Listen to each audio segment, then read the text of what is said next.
afternoon, ladies and gentlemen. This is Patio Politics with Howard Grant, right here under a beautiful tree. We're having a great conversation. We thank you so much for joining us and being a part of this conversation today. As you know, the election bell has been rung.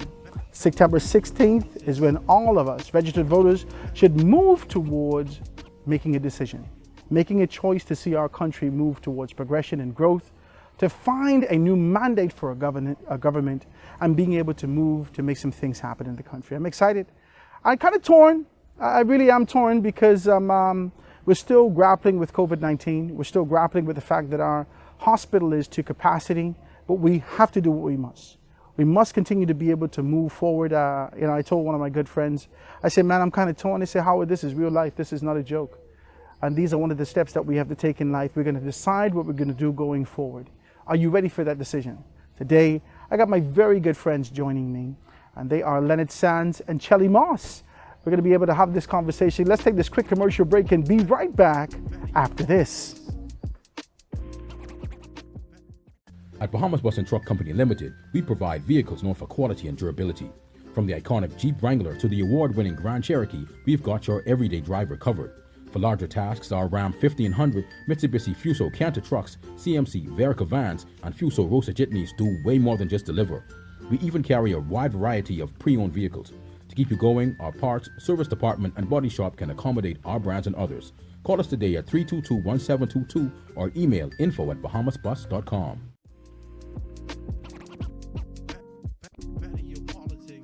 And we are back, ladies and gentlemen. This is Patio Politics right here with Howard Grant on this beautiful Sunday. We actually shoot on Sunday. It's very quiet. The city is serene, very quiet. I've been given a great opportunity to be able to shoot under one of the most beautiful trees right here in the city of Nassau. I made a joke with you the other day and told you that the fella told me he under the tree. Which tree? All these trees in Nassau, you need to stop it.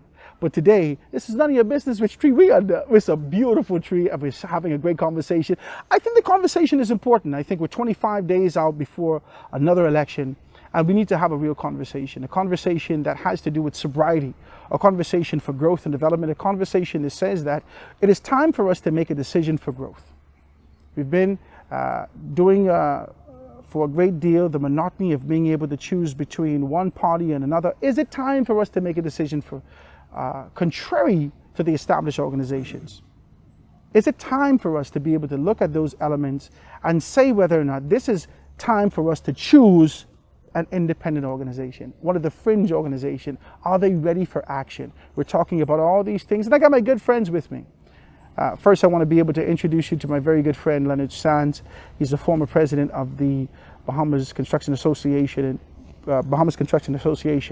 and always been able to join me on my platforms. I'm really grateful for that. Let him say good afternoon to the Bahama land. Good afternoon, Bahamas, and good afternoon, Howard. Always glad to be here. Go with me. CELI, well, you know, I definitely have to be able to say good afternoon to my good friend CELI Moss. CELI has been one of the advocates and continue to be able to fight for a true sense of growth and development and being able to identify our identity. You've heard him on all my platforms. I brought him on. I think this is the first time on Patio Politics, but I've been able to bring him on various platforms to be able to have conversation. He's always thought-provoking and always impassioned in his position. I want to say good afternoon to my very good friend CELI Moss. CELI, say good afternoon to the Bahamian people, man.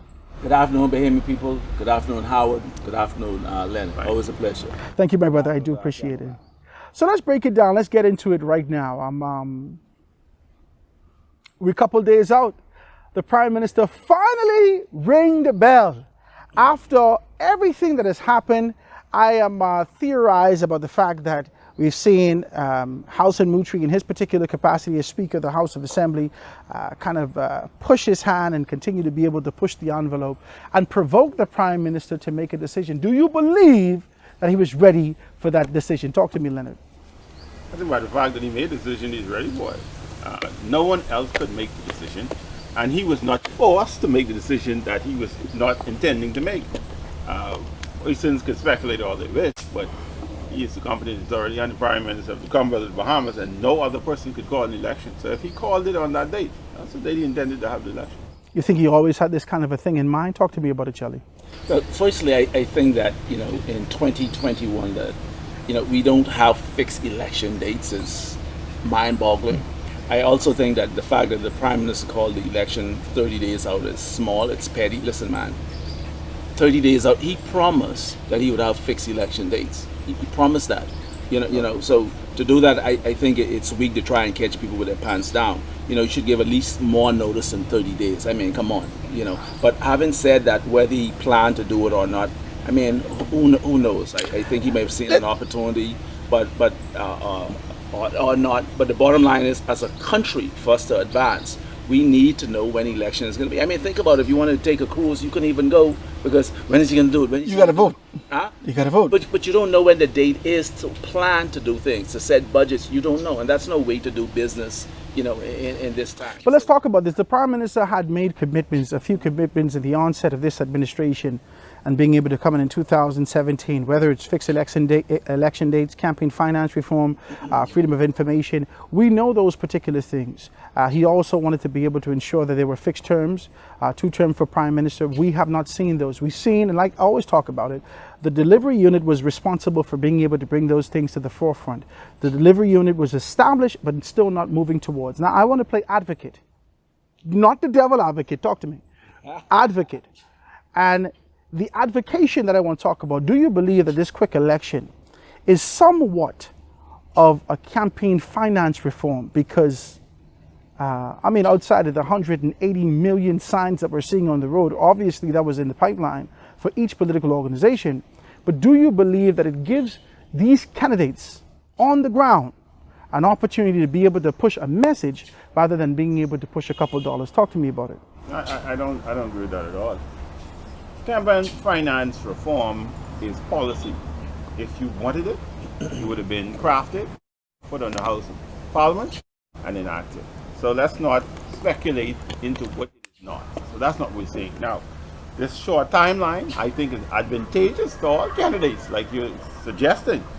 If I have 7 or 8 months in which I have to canvass and throw events and spend money, or I have 30 days, I could take a whole lot less and pump it into a situation and come out possibly victorious. So I wouldn't call it campaign reform, but I think it is advantageous to everyone who is in the campaign right now. How do you see that, Shelley? I think it's to a disadvantage. I'll tell you why. When you drive down the road, you see a sea of red and you see a yellow. And if you don't have that kind of money to compete, your little $1 or $2 advertising ad, you're going to get lost in that tsunami of $1 million marketing. So as far as a little independent candidate or a small fringe party, you can't compete on that level. And I think part of the strategy by doing it this way is about keeping it a 2-man or 2-party race. You eliminate all the other players. What it always is. Well, it may be, but at least if it's longer, I have more time to plan and talk to people and so on and so forth. You had 5 years, Shelley? I did, but I didn't. I did. Also? Well, because one, I may not have made the plan to run. All right. Fair. Not only that, as far as canvassing, people still may be in canvassing, talking to people, hey, building their national profile, but not to hone in on it. All right, ads and because it's all about peaking at the right time. Yeah. So I can't do that like 12 months out. And no one could. That's why I often say, our system, just like the American system, is a 2-party system. I hear you, I respect your view, but you would really have to come with a lot of data for me to believe, as a Bahamian citizen, that we have 3-party system possibly at the same level, and independents that could remove incumbents from office or beat anyone in any constituency. We know who we know and we choose them for that reason. That's who we are. Well, the data is simple. The mere fact that you have other people vying means that there's an opportunity for other people to win. Absolutely. Now, whether or not people are going to vote for them or not, then that's a different story. Is there truly an opportunity for other people to win, or do you see this like we're looking at the roads, red and yellow? Do you believe that this, we've heard advocacy from and agitation from fringe organizations from the inception of this administration. More specifically, you and I both know very intimately the DNA has been vying for this from 2011, 2012 election.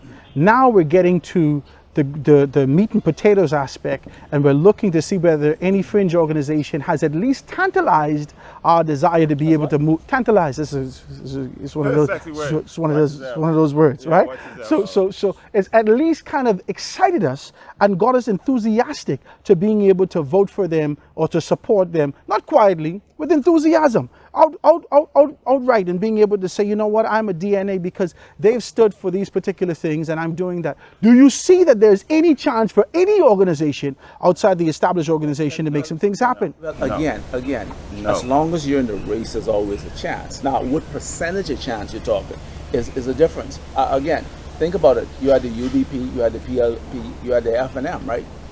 Right? No, No? no, No, you had the UBP, PLP, and not F&M? in the F&M. Huh? No, not So in you the had- You had the UBP, you had the PLP, then you had the PLP, and you had the F&M. That's right. Not at So the you same ain't never time. had no free PLP? No free what do you call it? Free F&M? The UBP would have already been dissolved by Henry then. Bossy UBP was in was- charge of? What the party Henry Bossy That was dissolved by the time. You never had the No, F&M they and the they UBP were at relevant at the same time. Because remember, he was the official opposition. Let's not for short minute. It doesn't matter. For The sure. point is, he was a third party. But it didn't come to an election, so it's not relevant Right. to this conversation. Well, at it this is point in time. relevant to the point that he was a third party. But I take but the bottom line point is, as long as you're in the race, if people decide to vote, it could happen. Who would have ever thought that a sitting prime minister like Christie would have lost a seat? You know what I mean? Because if you would sit here and say, I understand. it's a I sitting understand. But prime what we're minister- saying is looking at the data. And let me say this: Uh-huh. I think there's I don't think you could craft the DNA's message any better. You mean today or previous? Doesn't matter. No, it does matter because in the last 5 years, the their DNA has been message garbage. is solid. Jelly. They speak sensible points. It's they heavy. talk about the things we all wish Which DNA? governments Ronald would McCart- do. It doesn't matter. Of course it matters. But I'm saying, at the end of the day, Bahamian people didn't choose them. No, we agree on that. So Our it isn't Bahamian the people, message. It can't be the message. Hold We on. agree that the It's message a was good. combination of They both. still didn't choose them. our Bahamian people, choose do them you and then believe? Do that's you all I believe? say. Do you believe that? And let's not identify one specific organization. Let's talk about it collectively. The fringe organizations that made up the BDM, the UBP, the BDM, the DNA, the PNC, Ali McIntosh organization, the Dr. Kevin King's organization, Bahamas Evolution. Who else? There's so many of those out there right now, and those particular persons, and I understand that there's even more vying for those, including the independents. Do you believe that they've gained enough momentum? Do you believe that we've gone through enough trial and tribulation that people say, by Jesus God Almighty, I gotta vote for something other than the PLP and the FNM? Do you think that we've come to that point in the country? That's just a general question. Do you believe that we have exhausted all other avenues and we've decided that the monotony of going from FNM to PLP, the FNM to PLP has come to a stop and we must make another decision now? Here's my analysis on third parties. I think that all third parties have been arguing the same point. So when you say, are we going to do something different?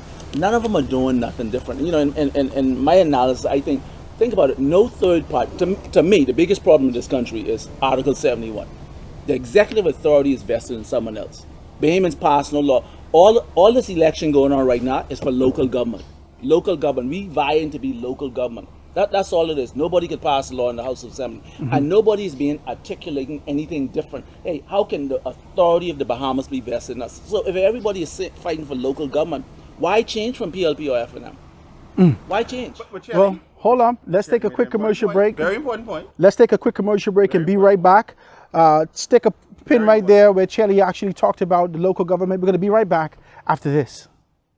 The Ministry of Disaster Preparedness Management and Reconstruction would like to remind you that the Atlantic hurricane season is from June 1st to November 30th. Please be informed, be prepared, and be safe. Let us work together to build a more disaster-resilient Bahamas. For more information about hurricane preparedness, please visit NEMA's website and social media. This message has been brought to you by the Ministry of Disaster Preparedness Management and Reconstruction, NEMA, and the DRA. Patio politics. Patio politics.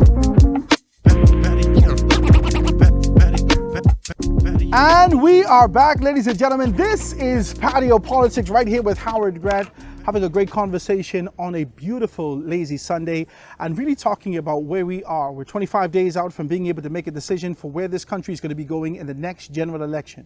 Are you dazed and confused? Are you still in the monotony of being able to choose the major political organizations? Have you come to the position that you're going to vote outside of the organizations that you've supported for the longest time? Have you been frustrated with the fact that COVID-19, whether the two twin crises you see this administration continues to be able to talk about, have you been able to get to your boiling point? Or are you content with this particular administration?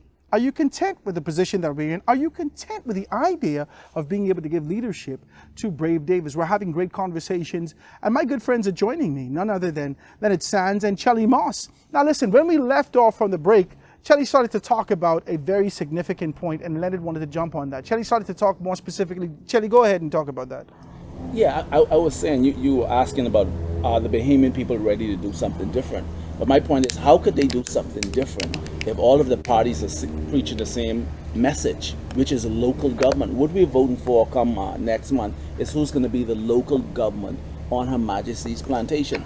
Rather than the messaging being, look here, it's time for the authority of the Bahamas to be vested in the Bahamian people where we could pass our own laws. Do you realize? That's something that you've been pushing for a long time, CELI. But that's the deal. Listen here, do you realize in the Bahamas, we do not have proof of ownership of the Crown lands? Where is the deed and title where Her Majesty transferred the fee simple ownership of her Crown land to her Bahamian subject? Where is it? And in the absence of it, it means you're just a tenant on these lands. Absolutely. God forbid Her Majesty was to die the day her husband just passed. God forbid she died. What is the new administration or Crown going to do? They could kick us off of this property. So one of the things we should be negotiating for, that I put on my Facebook page, in lieu of slavery reparations, we want deed and title to our land, air, and seas. You understand? Where's the deed? So you believe that a progressive administration, no pun intended, do you believe that a progressive administration, a thought-provoking administration, an administration that actually sees a future that we could move towards, should have this kind of laid out in terms of their charter, in terms of their vision? We don't own the land, the Crown land. Talk to me about it. We are landless people. I understand what you're saying. I totally agree to that position in principle, except for I like to think about low-hanging fruit. That's a pretty high in the tree. That ain't a low-hanging fruit there, because... But high on the tree and then on the other people's property. I don't know what it takes to get that. Maybe it's just an ask. But it's something that has to first come into the minds of the people and the people in Parliament. Of course, you have to push it. They have to be agitated by leadership. You have to understand what you're talking about. You are one of the few persons, probably out of the 400-something thousand people, who understands where we are. So I think it's something with a government have to look at and say, boy, can we really push this agenda without people saying, what y'all talking about? We kind of good like how it is. Because you have to realize, politics is about understanding your audience. And I think the audience is not ready for that level of conversation so right you now. So you think Bahamian people are not ready? But when you say that, you mean you are not ready to say, have the conversation that we should own our country? I mean, CELI, that where we are local right now having this wonderful conversation, 9 out of 10 persons have no idea what you just mentioned. I disagree. And I disagree. That's a very, very politically charged thing to push as an administration. You have to be careful of the politics. Let me hold on. It's not politics, it's nation building. Let's talk about this. Politics around it. Far as I can see, there are younger persons who are vying for leadership in the country that's continue to be able to be dismissed, whether it's Arinthia Komalafe, whether it's Lincoln Bain in his particular capacity. These younger persons who should be agitating for what we're talking about now are not really being viewed in the light of seriousness to say, okay, there's a real chance for them to be able to get and acquire leadership. However, the men that have been given opportunities and continue to move towards leadership in this country are traditional men. Traditional in their thinking, and traditional in the structure that they are. They have no idea. I don't say they don't have no idea. They have idea. They have idea, but they continue. And you know who their audience are? They pander to their environment. They are around the same older folks. This administration has taught us one thing, especially when people say that this prime minister has been dismissive.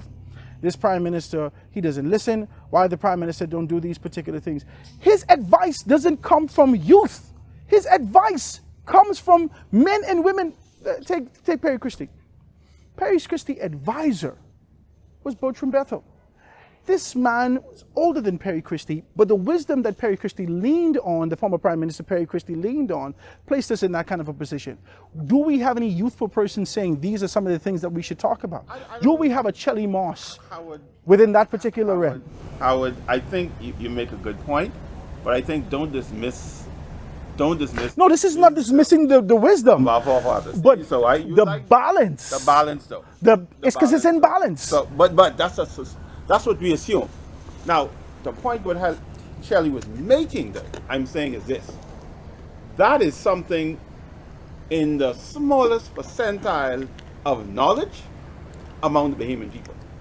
That's not something that everyone is aware of. So, in bringing that as a political message for the betterment of this country, which it would be, is a very narrow spectrum of people who can appreciate what you're trying to do. Me and Motley did it though, so it can be done. When you're talking about the politics of now, and you're an independent candidate, you can't take that message to Farm Road and get the guy on the corner with the BD trying to understand the land he Grammy house on isn't actually the Grammy own or his. But do you believe that and one of the things that Shelley's going to be able to tell us today is that his agitation and advocacy for reform in the country has propelled him in these last few days before we be able to get to another general election, is that he's going to be able to give himself as an independent candidate in a strategic and significant constituency. I'm going to let him tell you about that. Shelley, go ahead and tell the people about that and explain to them why you feel the necessity for being able to do that. Well, part of the reason I feel the necessity to do it is because of what Leonard is talking about. And you know how you said I've been on this Article 71 tangent for a while. You know why I've done it? Because no leader in this country has ever spoken about it on record. All right? No leader has ever spoken on record. So I talk about it so it's on record, it's documented that, hey, Article 71, the authorities vest in the Bahamas. We're not an independent country. We don't have majority rule. I say it. And I talk to people all around here and they agree. But you know how Bahamians go. Until somebody in authority say it, we don't really go with it. So I put it on record. As a matter of fact, I wrote a letter to the Queen, okay, talking about this. But yes, I'm about to offer myself, and I believe in leadership. Everything is a direct result of leadership. The previous election before I ran in Centerville, okay, I didn't win, but Mr. Christie is no longer here. I believe in order for the Bahamas to be better, we need You helped cause that, that's what you said. So Christie is gone. So this time, for me, it don't make sense running against Reese Chipman and beat him here. It don't mean nothing. I'm running in Kalani. That's where I need to go. Heavy! I need to You hear him? And you know, and that's what Kalani. Listen, that's what I think leadership is. All of these people who say you want to be leader, you Komalafi, Mrs. Komalafi, what's she doing? She break off running out of Kalani. So how you expect a woman like this to fight for you if she's scared of Prime Minister Minutes? Lincoln Bay, and why you in Pinewood, buddy? Come in Kalani. Brave Davis. But don't you think it has something to do with the homestead, where your environment is? No, I believe leadership.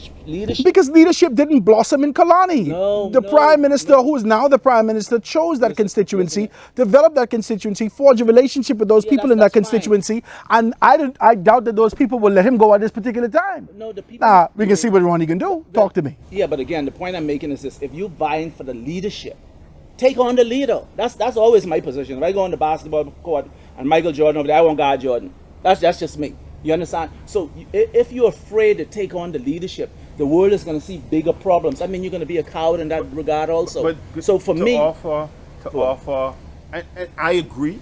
Let me say that first. I agree. But to offer the balance here, and this is why I say to all third parties, fourth party, and fringe, and common, everyone who has the opportunity to participate in the electoral process, the challenge is not always the leader. The challenge is becoming represented in the House of Assembly. See, I said this before about the DNA, and I often make this bold statement. Until any third party, fourth party, fifth party can establish a seat in the House of Assembly, I can't really entertain the conversation about you being the government of the Bahamas. Yeah. Why? Because one doesn't do it.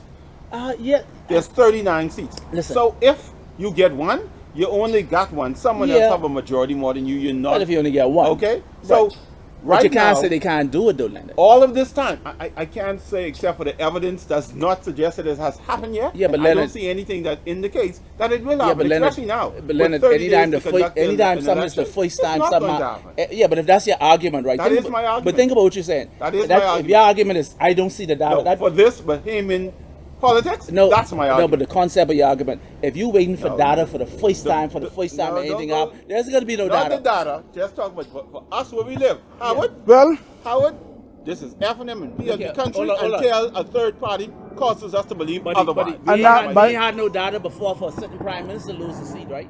And that And if you was going on that data, you'd say, I don't believe it. so you believe that the data being skewed the way that it is, there's an opportunity to be able to make some things happen now. Well, listen. It's always an opportunity. You got to ask for it. The problem is in the Bahamas, we've not gone after it. We've beaten around the bush with everything, and we've never gone after it. I believe in asking for things. The electorate? No, the leadership. Let's do this. Let's do this. The electorate chooses. Let's get down. based on what's available. Let's get down to the nitty-gritty of this conversation.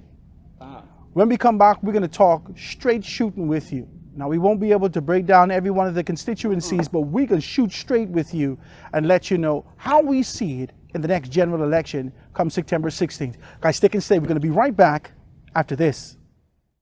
Butler's Funeral Homes and Crematorium has been here since 1953, and today we are still here, ready and equipped to care for you during one of the most difficult and agonizing times in your life, the death of a loved one. Allow us to guide you through this unfamiliar territory from start to finish. A friend is waiting to take your call at 393-3812. Butler's Funeral Homes and Crematorium, located York and Ernest Streets, East Bay. As impressive as required, as inexpensive as desired. Butler's Funeral Homes and Crematorium.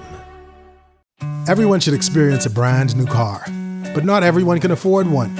Until now, Bahamas Bus and Truck has the answer. The stylish, spacious, feature-rich yet affordable Mitsubishi Attrage. Priced at $21,900, including a 3-year warranty, why not come and experience the value that Mitsubishi has built into the Attrage today? Bahamas Bus and Truck, the country's only authorized Mitsubishi dealer. Telephone 322-1722.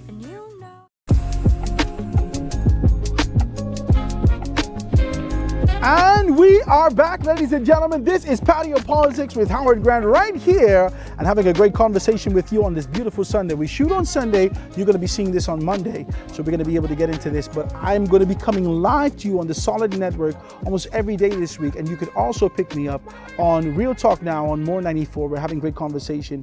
You know, we get into the thick of this thing. You know, we were skirting around the outer skirts, and then we was in the inner courts. Now we're getting to the holies of holy as it relates to this conversation, this political conversation. And it's a heavy thing, because I believe that with the dissolution of the House, after it's been dissolved, all these conversations where we had a great deal of pleasantries at the forefront and trying to be able to play nice because you want a contract and play nice because you want these particular things, have been done away with. Now let's get to this. We've gone through what we've gone through for the past 4 years and some. This administration continues to be able to talk about the fact that there are twin crises that we're dealing with. There's a lot of persons said that we have not seen some things from this administration. The PLP in many courts still lackluster. There's always this question placed to the forefront about leadership, the ability to lead. COVID-19 and the restrictions is being able to place us in a position where this is an unfamiliar territory as it relates to the next general election. Is there going to be virtual campaigns? Is there going to be virtual rallies? What's going to really happen? We can't make this kind of a determination from a Westminster system to see how much people you rally. Which way should be it's just the PLP, they book out today, I can vote for them. You can't make that determination. So this is going to have to be on you. On my show the other day, I said that this might be one of the most sober elections from 1992. Talk to me. And not because the FNM won in 1992. I'm talking about a focused understanding that there is no distribution of you ain't getting nothing to drink, ain't a bunch of parties, this kind of a transition. Persons are in their places. And I believe a lot of persons have already come to a decision who they're going to be voting for a long time. We've been waiting on this conversation and just waiting to put an X. The fella called me and said, Howard, you ready? I said, boy, all I got to do is walk in there and put an X, you know, that's it. So all of us are ready, but the question is, who you voting for? But rather ask you your personal business, who do you project with your science, your information, with the information on the ground? Who do you see winning the next general election of the Commonwealth of the Bahamas. Now let me jump right in there. Give me a Go on, jump in. I ain't gonna fight you. Give you voice. Go on. I'm going there right now. Such has been the history in the last 20 years, 4 election cycles. Bahamians have not chosen to vote anyone in, but in fact, vote governments out. Has that changed? We continue. Now, I don't believe that, and this is a difficult one, I don't believe that based on the fact that there has been some blunders, some challenges, also the pandemic, I don't believe in 30 days and or the time before it, there is enough time for the Bahamian people to understand the message of hope, of a future, of a bright future that the government is presenting. I think it's difficult. The message is hard to get out there at this time. So it's not about the Bahamian people choosing them. Both organizations hit me with the same future message. I'm not happy enough to choose them. That's Both why organizations hit me. Both the organizations. governor today. I think Bahamian people Watch me. are not going to choose them. Whether it's about your future or whether it's a new day. discontent with Hold another. on, Leonard. Whether it's about your future or whether it's a new day, both hit me with the same futuristic conversation. I hear that. I don't think any of the messages going to resonate. Okay, that's what I think won't get people to. Make a decision based on how they feel, in their pockets, in their livelihoods, and it's So that's who going to win? Who determine. win? Talk to me. I think discontent is going to win over happiness. Oh, Jesus. Discontent ain't running this election. The FNM and the PLP Listen, running. I don't understand. You need to stop Cut the it. chase, The Leonard. fellow on Farm Road didn't understand that. I think, in my opinion, it's going to be very close. There's a good FNM candidate today. I'll watch him. I think, in my opinion, the government of the day is going to be very, very hard pressed to walk out. There's a politician. You got to watch him. Leonard, that's PLP. Who go win? Speak for simple I people. said I believe that the government FNM. will Who's have gonna a win, very FNM or difficult PLP? time. My in God. Leonard is a man who ran for the free national He movement. talking a lot of things. I simple. All I want. My question is who go win, Leonard? FNM or PLP? So you tell me. I believe the people will My not God. choose the government. That's what I said. Oh, so you're saying the FNM is gonna lose? I think the people So will not choose them. who you see? The people will not choose them. Hold on. I'd like to be clear. The people will So not you, choose them. well, the people can choose or not choose. So you're saying the FNM gonna lose? He's saying that the people will not People will not choose choose the them. government of the day, which is the FNM. All right. Okay. Let's say the FNM gonna lose. That's not them He losing. ain't gonna say that though. That's not them losing. He's a decent man. People will I not choose actually have a different opinion. I actually think the FNM is gonna win. Whoosh! This heavy. And Let me hear I've it. been saying that all along. So, as a matter of fact, part of the reason why Prime Minister Ministers being able to hold on so long is because of the ineffectiveness or the incompetence of Brave Davis. If you had somebody more credible, competent, Prime Minister Ministers being finished a long time. You understand what I'm saying? So no, hold on. We are still months away from the time frame, the 5-year time frame before the next general election. Right. So you're saying to me, despite the fact that Brave Davis is there or not, and his capacity as the leader of Her Majesty's official or royal opposition, we still got time. Where the Prime Minister was going to go if Alfred Sayers hypothetically was there, or if Obi Wilson hypothetically was there, or Dennis Martin was hypothetically was there, or where he was there, he was still going to be there. I have a question, No, let me Charlie. just say this, and you can go. Finish that, then I ask you a question. Remember, matches and fights are all about alternatives. It's all about alternatives, who you playing against. You understand what I'm saying? So I'm saying, because the matchup is between Brave Davis and Prime Minister Minnis, I think people are going to see, even though you don't give Prime Minister Minnis the best grades or whatever, he better than him. You understand what I'm saying? And that's why I think when I ride around the Bahamas and I talk to Bahamians, yeah, they mad. But when I say, y'all voting PLP? Nobody. See, I in sales. You can tell me you like this all you want. Which credit card you can put it on. If you ain't telling me which credit card you can put it on, I know what that means. Shirley, let me ask you a question. Yes, Let me ask you a question. And this is a political question. I have to ask you this. Yeah. 5 years ago, the government of the day won. 4 years. See, you can't remember. You don't forget it. 4 years and Talk some to me. months ago, right? They won the election, and support for that party was very strong. And at that time, no one thought they would have won. But they won handsomely. The pandemics have hit us. There's a lot of public discontent. There's a lot of persons who do not understand all of the things that this government has done to try to make up for the shortfalls in their own personal lives. And I think, to me, the persons who don't understand what the government has done is in the majority of the persons who understand what they've done. That's what I believe. Yeah, but And why are you based trying on to- that, people will make a decision based on their financial situation. Why we and gotta there get are a lot into of the- persons who are not in a good place. But let's just why we have to That's get what I into the believe. intricacies and the nuances of understanding Because what the there's- government there's has done nuances of a and the marriage. intimate aspects of those things. Because it's massive. Bahamian people, especially from Massive. small societies like this, we're an island nation. Okay, we're not unfamiliar for these particular things. And the long story short is that how we feel this in our pockets. That's it. That's it. That's We it. got money? We're not concerned with the about guy the who we think intricacies gets of there. what has happened don't or have money, hasn't we happened. blaming someone. We got money or we ain't got no money. That's it. But you're absolutely right. And the blame normal someone. stances, I agree with you. But we going with the other guy. But if we didn't see that other guy in action before and wasn't sold on him, now I got to look at the same guy again and say, is he better than him? You in sales and you know marketing could overpower these things. Do the PLP has the marketing? Do they have that kind of marketing momentum to put them in the position that they're going to win the next general election? That's the question. But at the same time, Jelly, you say everything rises and falls on leadership, and I agree with Right. that principle. But also, a leader is only the captain of a good team.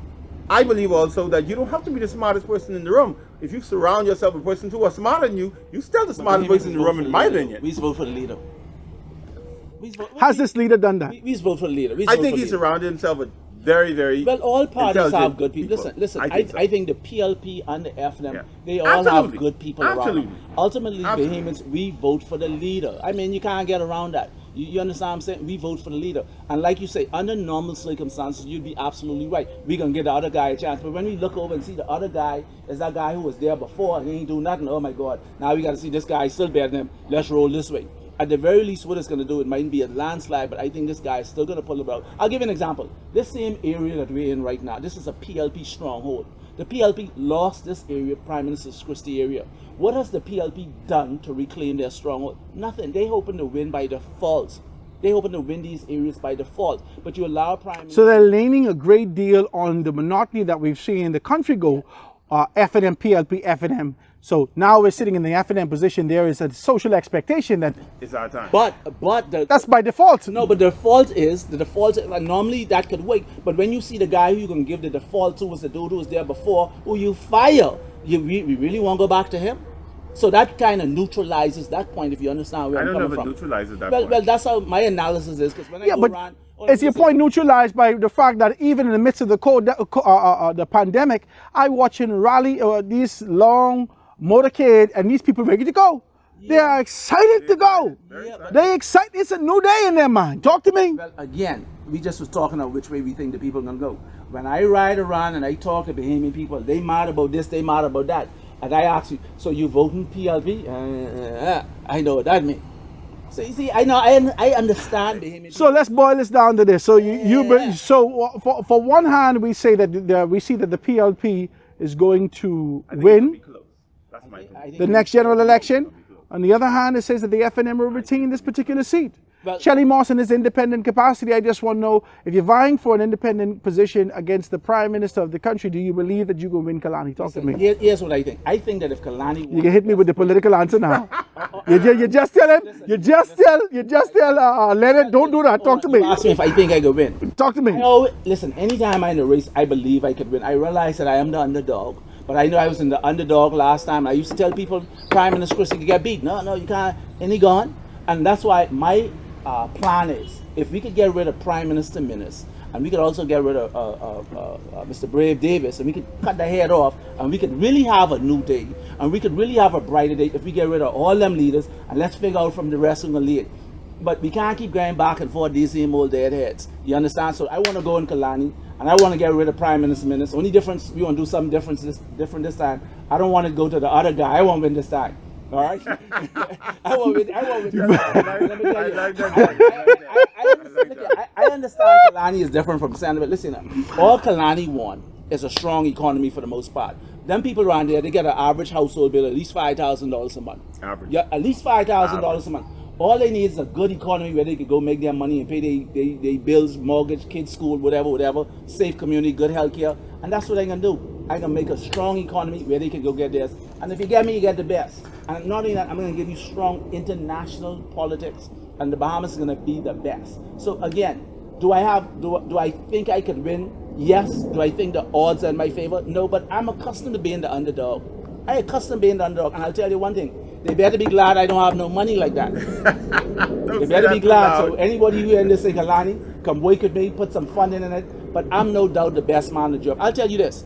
It ain't nobody in the Bahamas, if you look at their plans in comparison to mine, got plans like me. The plans I had for this area in Centerville, we was going to turn this into an entertainment district, buddy. The cruise ship right there. And you need something like that. The Prime Minister just sold out a #1 industry where they're going to hostage the 3 million cruise ship passengers in a marina village.